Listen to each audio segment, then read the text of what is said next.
sommes en compagnie de Michael Lalancette, expert en hockey junior. Ça va bien, Michael? Oui, merci. Oui, donc on voulait peut-être un peu parler pour commencer de ta carrière donc dans le monde des médias. Donc peut-être nous expliquer un peu ce qui t'a poussé justement vers les médias. On sait que tu travaillais à TVA Sport, mais aussi au Soleil, à Radio-Canada. Donc qu'est-ce qui t'a mené vers les médias, mais plus particulièrement vers le hockey junior? Ben, la passion du hockey, en fait. Ça part de là. Ça part de mon enfance à jouer. On avait une place où est-ce qu'on allait jouer là, sur un lac extérieur. Moi, mon frère, mon cousin, on se faisait... mon cousin était vraiment bon, puis pas mal plus vieux que nous autres. Donc, on se mettait, moi puis mon frère. Moi, j'étais goaler, évidemment, ma position naturelle. Puis, c'est ça, c'était des bons tests parce qu'il était pas mal bon. Puis, tu sais, dans le fond, après ça, c'est de fil en aiguille. On a commencé à aller voir des matchs de hockey junior, de midget 3, de hockey senior. On se déplaçait. J'ai fait des voyages un peu partout au Québec pour aller voir jouer, pour aller voir du hockey junior. Puis c'était des belles années, c'était des années de fun et tout ça. Il y avait de la rivalité, donc c'était bien le fun. Puis, à un certain moment donné dans mon parcours, ben, ça a resté. Puis, j'avais lancé un site Internet un peu à saveur historique. Je récoltais un petit peu des trucs. Là. Je ressortais des vieux articles de journaux et tout ça. Puis, j'essayais de faire découvrir aux gens l'histoire un peu du hockey, parce que l'histoire m'intéresse énormément. D'ailleurs, dans le fond, la vie, c'est un éternel recommencement. Hein? C'est un peu ça. Mm-hmm. J'ai réalisé que dans les 10 dernières années, ben là, j'ai refait un peu ce que j'avais fait peut-être il y a 10 ans, mais à moindre échelle. Moi, quand j'étais jeune, ben, je bâtissais des petits journaux, je faisais mes reportages. Évidemment, je n'étais pas en ondes, mais dans ma tête, j'étais en ondes. Fait que c'est ça, de fil en aiguille, cette passion-là ne m'a jamais quitté. Puis, à un certain moment donné, je devais faire un choix. Après le cégep, je faisais quoi? Est-ce que je m'en allais en enseignement? Est-ce que je m'en allais en psychologie? Honnêtement, je ne savais pas vers quoi je m'en allais. J'avais cette passion-là du hockey puis des médias, mais c'est comme si c'était enfoui au fond de moi, mais puis j'y croyais pas. Moi, je suis un gars hyper timide dans la vie. Fait que de m'en aller m'exposer médiatiquement, c'était pas pour moi. Sauf que j'adore écrire. Puis, je me suis dit, ben, à un certain moment donné, faut se faire confiance et tout ça. J'ai rencontré une conseillère d'orientation. Je la salue si un jour elle nous écoute. Puis, elle m'a dit, écoute, tes tests, là, c'est clair. Faut que tu pousses vers ça. C'est ta passion. Puis, peut-être que tu y crois pas parce que là, j'étais comme, mais non, je suis bien trop gêné, bien trop timide, je ne pourrais jamais faire ça. Puis, elle m'a dit, ouais, mais tu sais, là, tu parles comme ça, mais tu sais, dans la vie, en vieillissant, on acquiert plus de sagesse, tu vas briser des barrières, puis tout ça. Puis c'est exactement ça ce qui est arrivé. Elle me dit, écoute, inscris-toi au baccalauréat en communication à l'Université Laval. Fait que comme ça, ben, tu ne feras pas ATM à Jonquière, mais si jamais tu sens que les médias, c'est pas pour toi, ben après, tu vas avoir une foule de possibilités devant toi, la communication interne, la communication, bref, de toutes sortes de communications possibles. Puis je me suis dit, ouais, c'est pas fou. Fait que je vais m'en aller étudier à Québec. Puis, tu sais, moi, je suis un gars du Saguenay. Fait que la plupart du monde, 15 ans plus tard, me disent « Ah, c'est sûr, tu as fait ATM à Jonquière. » J'étais non, j'ai pas fait ATM. Puis c'est un peu incompréhensible, mais c'est lié à mon parcours de gars timide, gêné, qui n'a pas voulu faire ça. Là, j'accélère l'histoire pour nous amener maintenant aujourd'hui. J'ai commencé en presse écrite parce que c'était ça que je voulais faire. Donc, j'ai commencé au Soleil. Puis, à un moment donné, un gars qui s'appelle Sébastien Allais, qui était producteur délégué des matchs de hockey junior à Vox, me lâché un coup de fil, m'a dit « Écoute, t'es jeune, mais on aime le regard que tu as. C'est complètement nouveau ce que tu fais. C'est rafraîchissant dans le milieu du hockey junior. Tu amènes quelque chose de complètement différent. Puis d'autres, on se reconnaît là-dedans. Puis on aimerait ça que tu sois notre chroniqueur une fois par match dans les matchs de hockey junior le vendredi soir. Puis tu sais, je repense à ça, puis ça n'a aucun sens que j'ai dit oui à ça. Là, parce que, eux m'aient proposé ça en partant, puis que moi, j'ai dit oui. Parce que, tu sais, c'était une chronique d'environ 4-5 minutes par match. Puis, tu sais, je veux dire, là, il y avait beaucoup de déplacements là-dessus. On se déplaçait partout au Québec pour aller faire ça. Ben, c'était une fois par semaine. Sauf que ça me permettait, d'être dans les arénas toutes les semaines, de voyager. Puis, tu sais, pour moi, ça a été une porte d'entrée formidable. J'ai appris à faire de la télé à Vox il y a 10 ans, en 2010. Puis l'année d'après, TVA Sport a ouvert. Puis de fil en aiguille, Patrick Caisse, un de mes amis, m'a envoyé un message. Je me disais, hey, nous autres, on lance TVA Sport, puis c'est Paul Rivard qui s'occupe du recrutement. S'il t'appelle, vas-tu écouter? j'ai fait, écoute, je vais écouter certains, puis après ça, de fil en aiguille, tu sais, je pouvais pas laisser passer une chance comme celle-là quand il y a un réseau de sport qui est créé. Puis même si à cette époque-là, le monde me disait, t'es fou, là, la lancette de t'en aller à TVA Sport, ça marchera jamais.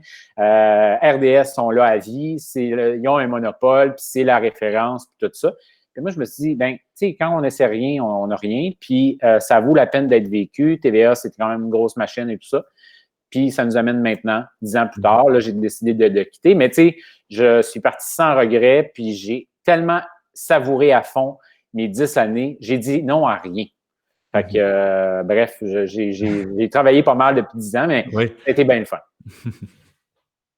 Et sinon, justement, ben, par rapport au fait que tu as quitté dernièrement TVA Sport, bon, tu le mentionnais, c'est la fin d'une belle aventure de près de 10 ans. Ouais.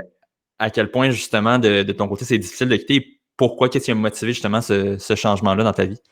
Bien, c'est sûr, ça a été une des décisions les plus difficiles de ma vie, avec celle de tout lâcher ce que j'avais bâti à Québec il y a 10 ans pour m'en aller à TVA Sport, parce que là, je devais renoncer à tous les contrats que j'avais développés. Tu sais, quand tu es pigiste, quand tu commences dans le métier, tu établis des relations de confiance avec certains employeurs. Tu sais, à un certain moment donné, on ne rentre pas dans les détails, là, mais je gagnais à peu près autant d'argent que j'en ai fait dans les 10 dernières années, mais je le gagnais partout. Tu sais, j'étais avec Radio-Canada, je les salue à Montréal. J'étais avec Radio-Canada Québec, je faisais de la radio.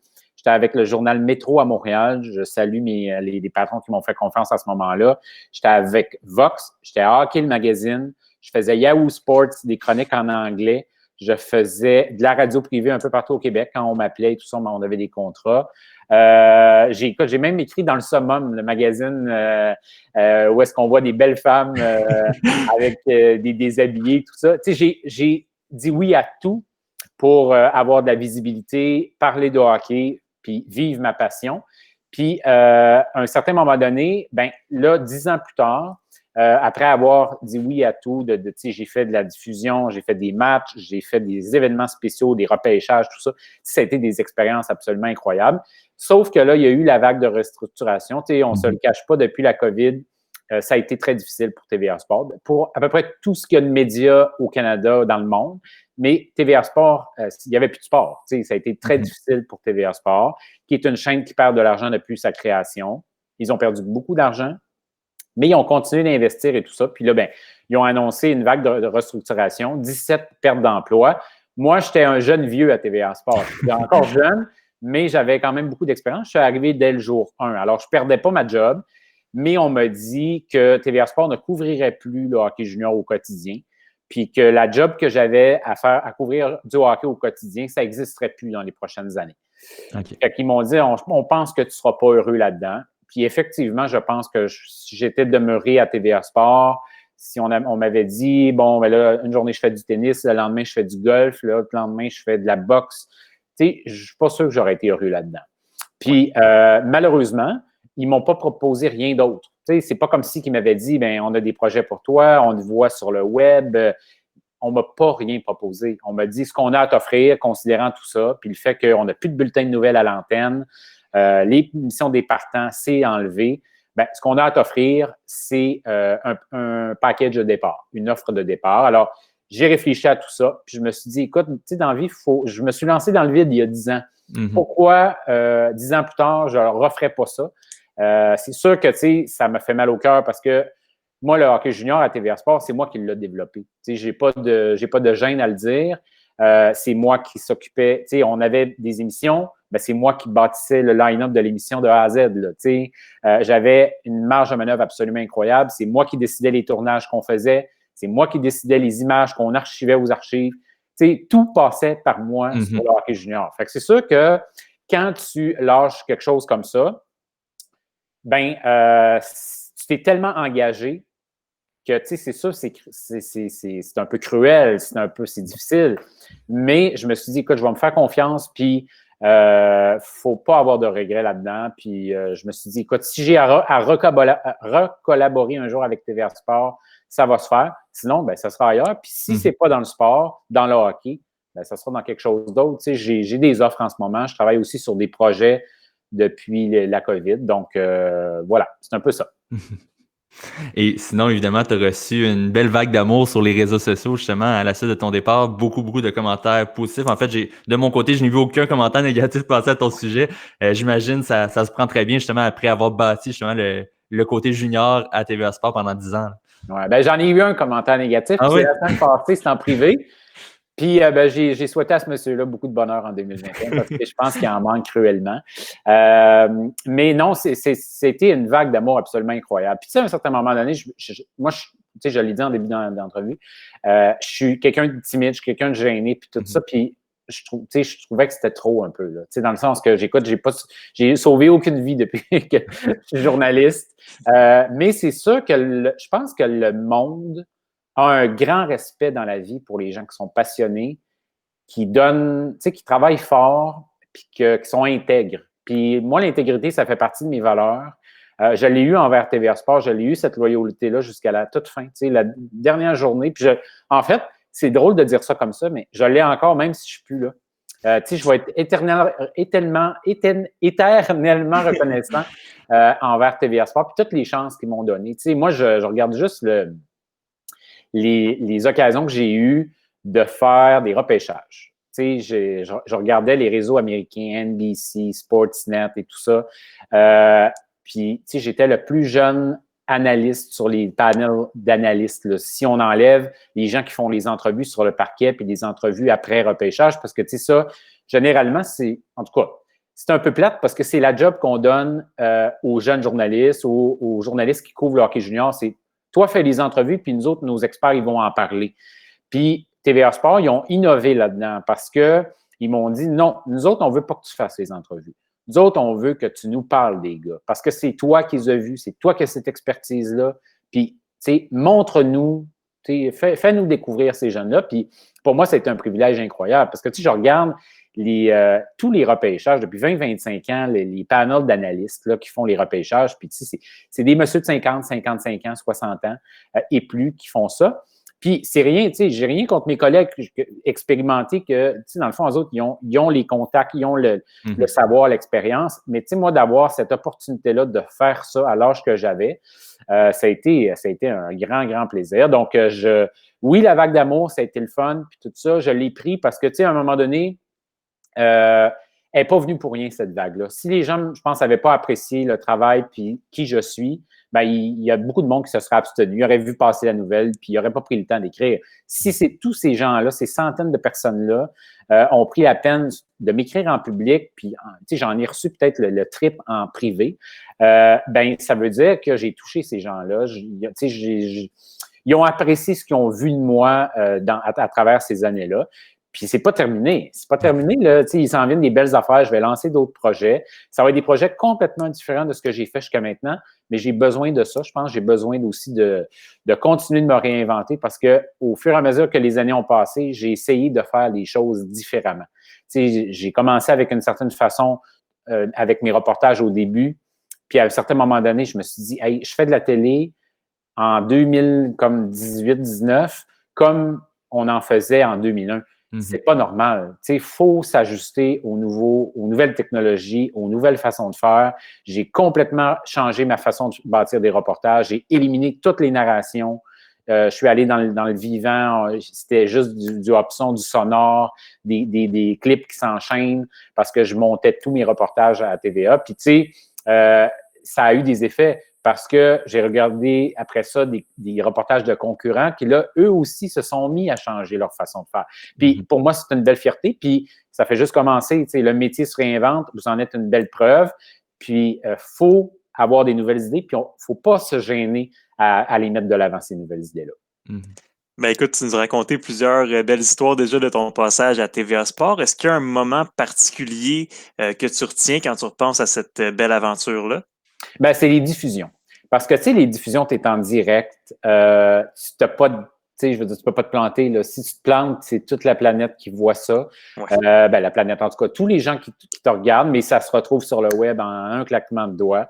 Fait que c'est sûr que les erreurs, tu sais, il faut les minimiser. Il faut faire en sorte que, tu sais, moi, je me suis toujours dit, je peux faire des erreurs, mais des erreurs sur le contenu des erreurs de préparation, tu peux pas en faire. Parce que le public là, qui paie, si ça coûte tellement cher, les forfaits Internet, les forfaits télé, tout ça, s'abonner à des postes, à des chaînes, tu peux pas offrir de la qualité comme juste so-so aux gens, parce que sinon, le monde dit « What the fuck, pourquoi que je paye pour ça? Ça vaut pas le prix, ça vaut pas l'investissement, tu sais. » Puis moi, je me suis fait un devoir de toujours être plus préparé que qu'est-ce que je fais comme préparation de base si, mettons, je m'en vais sur la couverture d'un événement. Fait que, tu sais, faire des appels, contre-vérifier, aller chercher des histoires nouvelles, pas me contenter de ce que je peux lire si je Google un nom sur Internet.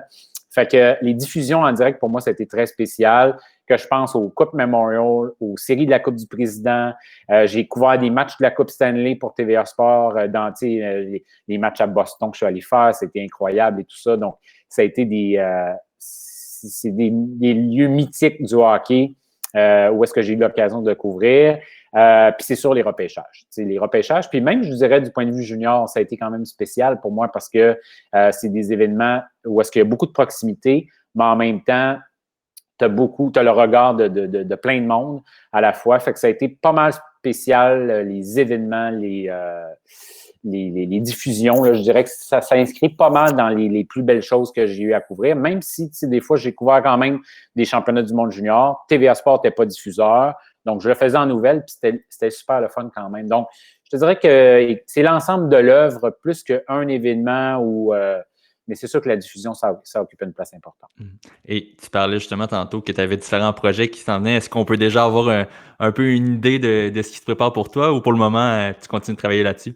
Bien, je continue de travailler là-dessus. Écoute, je cache pas que j'adore écrire. Alors, tu sais, dans le fond, je vais vous donner une exclusivité. Je vais lancer mon premier livre dans les prochaines semaines. Wow.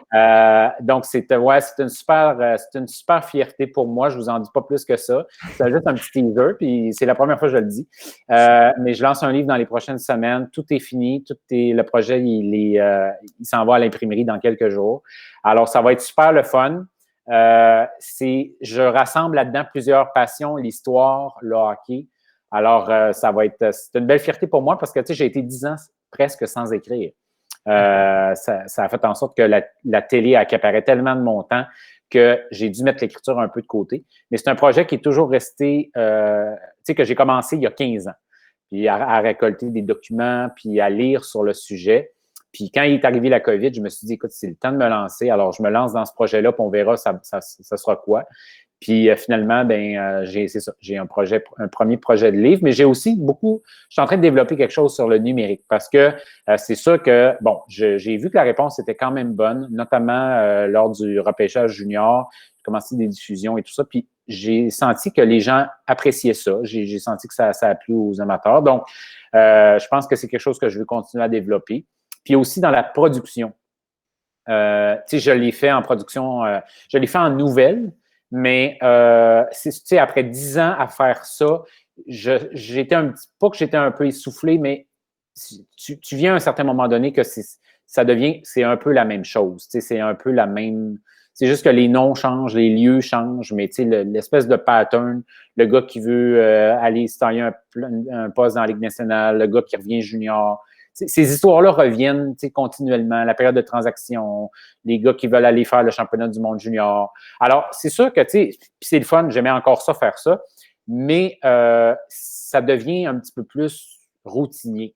Puis moi, la routine, je suis pas quelqu'un de routine. J'aime ça, les changements, j'aime faire les choses différemment et tout ça. Puis en production, on a cette chance-là. Donc, le documentaire m'intéresse. Je peux pas vous en dire trop plus que ça, là, mais c'est des projets aussi que je mène de front en ce moment. On a bien hâte d'en savoir plus là-dessus aussi. Ouais, c'est ça. Mais là, j'en dis pas plus que ça aujourd'hui. Parfait. Ben, écoute, on voulait te parler aussi du championnat du monde junior qui s'en vient évidemment très bientôt. Est-ce que tu vas suivre la compétition à distance cette année? Oui, exactement. J'attendais parce que je me suis dit, si j'ai une offre pour le couvrir pour un média quelconque ou quoi que ce soit, je vais m'accréditer puis je vais y aller. J'étais ouvert à ça, surtout avec la COVID en ce moment. Puis, tu sais, il n'y a pas de party de famille et tout ça. Fait que je me suis dit, tu si j'ai une opportunité, je vais le couvrir. Même si ça avait été dans un studio ou quoi que ce soit, j'aurais dit oui parce que je me sentais prêt. Là. Je me suis donné une pause de quelques semaines, mais là, mes batteries sont rechargées, je suis prêt à attaquer, là, recommencer à travailler sur une base régulière, sur une base quotidienne. Fait que je me suis dit, je vais voir les opportunités que j'ai. Si j'en ai, ben, je vais le faire. Sinon, c'est pas plus grave que ça. Je vais le suivre à distance. De toute façon, à chaque fois que le tournoi était en Europe, je le couvrais à distance de toute façon, ou je le suivais à distance carrément, parce que TVA décidait de carrément pas couvrir le tournoi. Donc, c'est ce qui est arrivé. J'ai pas eu d'offre concrète. J'en ai eu, mais c'était pas, je n'avais pas ça intéressant. Fait que, pas intéressant. En fait, on me proposait rien de concret qui vaille la peine de dire, je prends 2 semaines, là, puis je travaille, puis je propose des trucs là-dessus. Alors, finalement, c'est ça. Je vais suivre ça à distance. Puis c'est un tournoi qui suit aussi bien à la maison. Tu sais, c'est le fun. Je suis en contact avec, bien évidemment, avec l'entourage, avec le personnel, puis tout ça. Je suis plein de contacts là-dedans. Mais ça va se faire à distance, puis je vais suivre ça sur les réseaux sociaux un peu. Là, ça va se limiter à ça cette année. Et parlant justement du championnat junior, au cours des dernières années, pendant que tu étais à TVA Sport, est-ce qu'il y a un moment en particulier qui a retenu ton attention, autant sur le plan personnel que peut-être un moment historique que tu as pu voir chez tes propres yeux au championnat du monde qui t'a marqué peut-être plus que l'ensemble des autres événements? Ouais, écoute, il y en a eu 2, je te dirais, 2015 et 2017. 2016, TVA Sport avait décidé de ne pas le couvrir, même si c'était pas très loin à Buffalo. Donc, ça, c'était j'avais trouvé ça bien plate pour ça. Mais 2015 et 2017, 2018, excuse-moi, Buffalo. 2015, c'est la conquête de la médaille d'or à Toronto. Puis celle-là a été spéciale quand même pour moi parce que premièrement, il y avait plusieurs Québécois que je suivais depuis le début de leur parcours junior, Gauthier, Morin, Foucault et tout ça. Puis 2017, parce que là, premièrement, il y avait beaucoup de Québécois. Le DG de l'équipe, c'était Joël Bouchard et l'entraîneur-chef Dominique Ducharme. Le tournoi, en plus, était à Montréal. Fait que ça a été vraiment un tournoi très spécial à couvrir. Puis je repense à ça, puis je me dis, la finale Canada-États-Unis, c'est possiblement le plus gros match de l'histoire du Centre Bell. Quand on pense en termes d'importance et tout ça, ce match-là a été absolument incroyable. Les 4 buts de l'équipe canadienne marqués par des Québécois au Centre Bell, en finale, tir de barrage, le Canada perd, après une remontée des États-Unis. Ça a été vraiment un match très, très, très spécial à couvrir.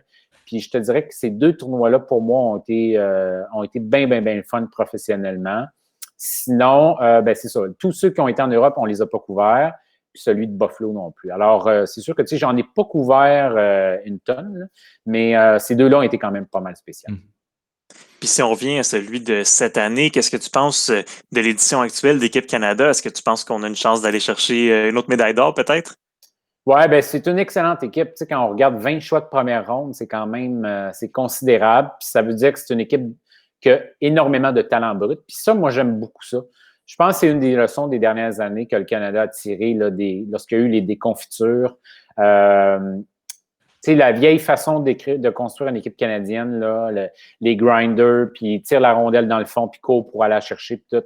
Ça fonctionne plus, cette façon-là. On est en possession de rondelles maintenant. C'est la créativité, c'est le talent brut. On l'a vu avec la Suède, la Finlande, on l'a vu avec la Russie, bien évidemment. Les États-Unis ont compris ça depuis plus longtemps que le Canada dans leur façon de bâtir leur équipe nationale. Puis, c'est une équipe qui ressemble à ça. Des gros bonhommes qui patinent pas, il n'y en a pas dans l'équipe canadienne. Donc, moi, je pense que ça a été une leçon qui a été peut-être durement tirée parce qu'il y a eu des années très, très difficiles, des années sans podium pour le Canada. Quand tu as été habitué à la médaille d'or, puis là, tu te retrouves même plus sur le podium plusieurs années consécutives, c'est pas évident quand même pour un programme. Je pense que ça les a forcés à se re-questionner, à se remettre en question eux-mêmes. Puis ça a été salutaire. C'était le temps là, qu'il y ait des changements majeurs. Alors, c'est une belle équipe qu'ils ont construit. Mais c'est sûr que devant le filet, on se pose encore quelques questions. On a quelques points d'interrogation. Pas parce que ces gars-là sont pas bons. Ces gars-là sont bons. Ces gars-là, c'est juste qu'ils n'ont pas beaucoup de millage. Quand on regarde l'expérience qu'ils ont, l'âge qu'ils ont, puis le bagage là, en termes de matchs joués en série, moins de 17, moins de 18 ans, c'est mince quand même comme parcours. Mais, cela dit, c'est des gars qui sont talentueux, puis ils ont une excellente équipe sous la main. Alors, je pense que c'est une belle équipe qui a le potentiel d'aller chercher la médaille d'or. Je pense que le Canada va être sur le podium. Ce qu'ils vont gagner l'or, c'est pas fait d'avance. Les États-Unis ont une bonne équipe, la Russie a une bonne équipe, la Suède, bon, là, c'est ceux qui ont été un petit peu éclopés, alors on va voir qu'est-ce qu'ils vont être en mesure de faire, mais quand même beaucoup de talent dans le tournoi, puis c'est pas dans la poche, même si le Canada est quand même dans un groupe hyper avantageux dans le tournoi. Et tu parlais justement des États-Unis. Bon, on sait que l'an passé, Cole Caulfield et les États-Unis, ça a été plus dur pour eux, un tournoi plus difficile. Est-ce que tu penses que justement cette année, ça va être un peu une réplique qu'on va avoir un meilleur résultat pour eux cette année? Ben, il faut. Puis, tu sais, lui-même doit être meilleur. Lui-même doit être dominant. Il doit prendre son équipe sur ses épaules, un peu comme on a vu dans le premier match préparatoire des États-Unis. Puis, c'était drôle parce que je faisais un autre podcast hier, puis je disais exactement ça. Puis, c'était avant la performance, là. Je disais, il doit être meilleur parce que c'est le joueur le plus âgé du tournoi. Alors, tu sais, quand tu es vieux, il y a deux choses qui font la différence dans le championnat du monde junior. Le talent et l'expérience. Puis l'expérience, c'est un gars qui revient dans une deuxième année. Là, il doit être meilleur. Il ne peut pas être effacé. Puis ce qu'on lui reprochait parfois, c'est d'être effacé. C'est d'être un petit peu prévisible parce que c'est un marqueur de but. On l'a vu dans les deux séquences. Là. Mais c'est un gars que s'il ne marque pas des buts, il fait quoi sur la glace? Puis c'est ça qu'il doit montrer dans ce tournoi-là, d'être autre chose qu'un marqueur de but. C'est sûr qu'il va marquer des buts spectaculaires. On le connaît, on sait qu'on connaît son lancer, on connaît sa vision du jeu, sa mobilité, mais il doit être autre chose qu'un juste un sniper. Puis, je pense qu'il est capable de montrer ça dans un tournoi comme le Mondial Junior, même si ça se passe en pas beaucoup de temps, puis que la couverture va être resserrée, il est capable de faire ça. Puis, ben, il le fait. Donc, j'ai hâte de voir Caulfield. C'est sûr qu'il doit s'affirmer parce que s'il est moyen, ben ça va être plus difficile pour les États-Unis parce que ça demeure un élément important. Ils ont perdu beaucoup de joueurs importants, mais ils ont du talent encore avec York, avec Zegras et compagnie. Puis, outre les grandes puissances, est-ce qu'il y a un pays, peut-être une équipe que tu vois causer une surprise dans ce tournoi-là? J'ai hâte de voir les Finlandais. Défensivement, ils ont une brigade solide. Alors, j'ai hâte de voir qu'est-ce qu'ils vont être en mesure d'accomplir. Sinon, ça se limite pas mal à ça. Écoute, c'est sûr qu'on a tout le temps hâte de voir qu'est-ce que l'Allemagne va faire. Qu'est-ce que la Suisse va faire? Parce que ces pays-là, c'est comme des espèces de pays émergents, même si dire émergent, c'est pas trop une bonne description parce que on l'a vu, les progrès qu'ils ont fait dans les dernières années. La Lettonie, c'est des pays qui se sont amusés comme à essayer de surprendre. Mais j'ai hâte de voir les Finlandais. C'est une équipe qui parfois nous a habitués un peu du meilleur comme du pire, mais en même temps, ça a été ça le Mondial Junior. Ça a été des équipes qui gagnaient l'or, puis après ça, qui tombaient septième. Dans les dernières années, on a vu ça souvent. Alors, on va souhaiter que ce ne soit pas le cas du Canada. Et du côté, je sens peut-être plus individuel, est-ce qu'il y a des joueurs en particulier qui retiennent ton attention pour le tournoi? Bon, évidemment, les espoirs du Canadien, on pense toujours à eux, mais est-ce qu'il y a d'autres joueurs auxquels tu as hâte de voir les performances qu'ils vont avoir et l'influence sur les résultats de leur équipe? Oui, ben il y en a plein, en fait. Écoute, on regarde juste le repêchage de 2020 de la Ligue nationale. Tous ces gars-là, ou presque, vont être dans le championnat du monde junior. Fait que c'est sûr qu'il y a des gars comme Raymond, Holtz, moi, je vais les suivre, Amirov, Askarov, deux gars, Podkolzin. Alors, tu sais, il y a énormément de Philippe Broberg. Alors, il y a beaucoup de noms que je vais surveiller, c'est sûr, des bons espoirs pour la Ligue nationale de hockey. On pourrait tous les nommer parce que, même juste Quinton Byfield, du point de vue canadien, ça va être intéressant de voir qu'est-ce qui va Stools-là. Alors, je te dirais que, il n'y en a pas un ou deux, c'est presque au moins un par pays. Marco aussi. Donc, presque un par pays que j'ai hâte de voir. Là. Les gars repêchés en première ronde, c'est souvent les gars qu'on aime le plus surveiller, le plus regarder, notamment les gardiens de but. Là. Moi, j'ai hâte de voir comment Askarov, quel impact il va avoir sur le tournoi. Ça va être de la trempe d'un MVP du tournoi ou ça va être juste encore une performance un peu correcte, mais sans plus. Je pense qu'il a beaucoup appris de la dernière année. Je pense qu'il faut vraiment le surveiller pour le tournoi. Donc, tous les matchs sont à suivre, dans le fond, de ce que je comprends, pour avoir un peu un aperçu pour les jeunes. Même, je regarde le calendrier du Canada. Le premier match, l'Allemagne. À première vue, on regarde ça, Slovaquie, Suisse. C'est un début de tournoi très lent pour le Canada. Mais ces matchs-là, il y a un piège dans ces matchs-là là, pour le Canada. Si le Canada ne devient pas meilleur de match en match, ben on a un problème. Parce que là, après ça, il arrive contre le 31 décembre contre la Finlande. Puis la mauvaise nouvelle, c'est que là, après, ça va juste être des adversaires difficiles. Puis ça va continuer encore de monter. Alors, tu sais, si le Canada a juste monté comme ça, puis les autres ont monté comme ça, ben rendu là, le Canada ne sera pas au niveau. Alors, je pense qu'ils ont de la compétition à créer à l'interne. On doit évaluer les gardiens de but parce que, tu sais, ça ne sera pas évident. Là. Donc, il y a un piège pour le Canada en début de tournoi de prendre ces 3 premiers matchs-là, peut-être sans dire à la légère, mais de ne pas de créer l'espèce de se challenger à l'interne parce que ça va les rattraper quand le tournoi va avancer. On a très hâte de suivre ça. En tout cas, merci beaucoup, Michael, d'avoir fait un tour avec nous. C'était très apprécié, là, vraiment. Ouais, merci à vous. Joyeuses fêtes, puis la meilleure des fêtes pour la suite. Merci. Merci.